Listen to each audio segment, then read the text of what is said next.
Yo, από ό,τι χάνει, όμως δεν φαίνεται να τα παρατάει. Όταν τα σκοτάφτει ξανασηκώνεται για να μπορέσει επιτέλους να λάμψει και θα αλλάξει και τις συνήθειες του δεν ξεχνάει. Θα πάρει το χαρτί, θα πάρει το σερό και θα αρχίσει να γράφει μέσα στο ρυθμό. Θα αρχίσει να για αυτά που του συμβαίνουν, θα αρχίσει να λέει τα κακά που του μαθαίνουν. Θα αρχίσει να λέει πως θα τα καταφέρει, θα αρχίσει να λέει πως είναι ένας θα σηκώσει επιτέλους από τη φορά το κεφάλι. Θα αρχίσει να γράφει στίχους και πάλι. Η ράπ τον εκφράζει, αυτή είναι που θαυμάζαν και δεν σκέφτεται πως αν σε αυτό θα ορίσει. Είναι εκείνο που τον τη δίνει όταν σκέφτεται πως δεν θα πετύχει το μυαλό του από εδώ και εκεί σε ένα σημείο καταλήγει ότι σου που έχει καταλήξει και πριν. Πως μέρα και νύχτα να γίνω υδρότα νικάω ή χάνω.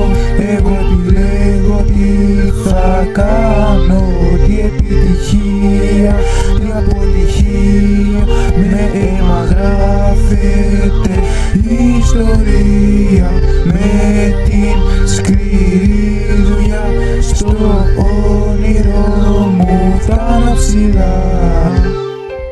Είχε βάλει στόχους πριν χρόνια πως άρχισε να κάνει προπόνηση με χιόνια αιώνια. Προσπαθεί να τα καταφέρει, είναι το μόνο πράγμα που ξέρει εξάλλου. Και το όνειρά του παλεύει, έχει μετάλλει στον τοίχο χωρίς αξία. Γι' αυτό δεν αξίζουν ούτε μία. Ευχαριστημένος δεν είναι ποτέ με τον εαυτό του. Αυτό έχει τώρα μέσα στο μυαλό του. Πρώτα προπόνηση και μετά αμφισβήτηση. Πρώτα απέτηση και μετά αποτίμηση. Έχει αρχίσει να γράφει τώρα και επίσης σταμάτητος. Έχει γίνει το μόνο που γνωρίζει ξαφνικά. Αλλάξει άποψη γι' αυτό τα πράγματα γίνονται καλύτερα εδώ. Φαινόμενο είναι πλέον το ζητούμενο, δεν υπάρχει τώρα προηγούμενο. Η θέση του έχει γίνει ανεξήγητη. Αυτά που κάνει προκαλούν συγκίνηση. Εμιτόμησε το πρόβλημα, το γέτησε στα μάτια και του είπε δυνατά. Και τα ερωτήματα που έθεσε σε μένα, και εγώ τα ξεπέρασε έτσι απλά ένα-ένα. Για να δεις με ποιον θα έχεις βάλει. Για μένα τέλος πλέον δεν υπάρχει. Μέρα και νύχτα να γίνω υδρότα νικάω ή χάνω.